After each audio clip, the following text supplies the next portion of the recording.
In the small town of Willowbrook, where everyone knew each other's name, there was a special gem called the Moonstone. It was kept inside a glass case at the town's museum, glowing softly like a piece of the night sky. But one morning, something terrible happened. The Moonstone was gone. The whole town was in shock. Who could have taken it? The police searched everywhere, but there was no sign of the missing gem. That's when Oliver, a curious and clever 10-year-old with messy brown hair and bright green eyes, decided to solve the mystery. Oliver wasn't an ordinary boy. He had a nose for clues and a best friend who was always by his side. Whiskers, his fluffy gray cat with sharp blue eyes. Together, they had solved small mysteries before, like who kept stealing Mrs. Poppy's pies or where Mr. Dim's missing glasses had gone. But this was their biggest case yet. Oliver and Whiskers arrived at the museum. He adjusted his glasses and looked closely at the glass case. "No signs of broken glass," he muttered. "That means someone used a key." Whiskers meowed and pointed his paw toward the dusty floor. Oliver knelt down and gasped. There were tiny footprints leading to the back door. He followed them and found a torn piece of red fabric stuck to a nail.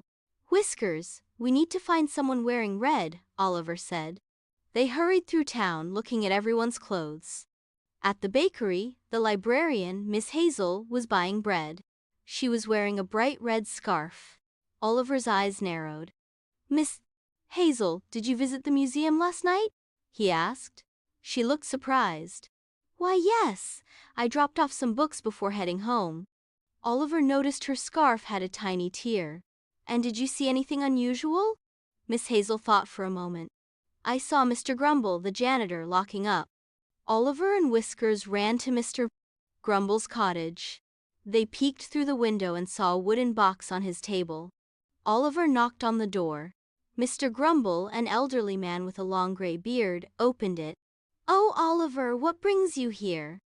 Oliver pointed to the box. "May we look inside?" Mr. Grumble hesitated, then sighed. "Go ahead." Oliver opened it and there was the Moonstone. "But why did you take it?" Oliver asked. Mr. Grumble looked ashamed. "I only borrowed it. I wanted to show my grandson, who loves stars. I plan to return it today." Oliver smiled kindly.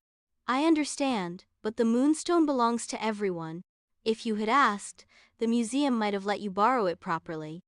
Mr. Grumble nodded. "You're right, Oliver. I'll return it now." The next day, the town cheered as the Moonstone was put back in its case. Oliver and Whiskers had solved another mystery. Moral of the story: honesty is always the best policy. If you need something, always ask instead of taking it without permission. If you enjoyed this mystery, don't forget to like the video and subscribe for more fun adventures. See you in the next story.